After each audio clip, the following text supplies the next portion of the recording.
అల్పపీడనం ప్రభావంతో ఛత్తీస్గఢ్లోని పలు జిల్లాల్లో జోరుగా వర్షాలు కురుస్తున్నాయి. రాయ్పూర్తో కురిసిన భారీ వర్షానికి ప్రధాన రోడ్లు కాలువలను తలపిస్తున్నాయి. రహదారులపై మోకాళ్ల లోతు నీటి నిల్వతో వాహనదారులు ఇబ్బందులు పడుతున్నారు. పలుచోట్ల వెహికల్స్ రాకపోకలు నిలిపివేశారు అధికారులు. అటు గరియాబంద్, మహాసముంద్, బలోడా బజార్ సహా బిలాస్పూర్, ముంగేలి ప్రాంతాలకు ఆరెంజ్ అలర్ట్ వార్నింగ్ ఇచ్చింది వాతావరణ శాఖ. మరో 2 రోజుల్లో మోస్తరు నుంచి భారీ వర్షాలు కురిసే అవకాశం ఉన్నట్లు ఐఎండీ తెలిపింది. అల్పపీడన ప్రభావంతో ఛత్తీస్గఢ్లోని పలు జిల్లాల్లో జోరుగా వర్షాలు కురుస్తున్నాయి.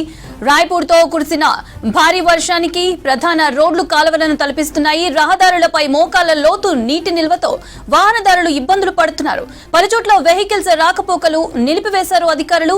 అటు గరియాబంద్, మహాసముంద్, బలోడా బజార్ సహా బిలాస్పూర్, ముంగేలి ప్రాంతాలకు ఆరెంజ్ అలర్ట్ వార్నింగ్ ఇచ్చింది వాతావరణ శాఖ. మరో 2 రోజుల్లో మోస్తరు నుంచి భారీ వర్షాలు కురిసే అవకాశం ఉన్నట్లు ఐఎండీ తెలిపింది.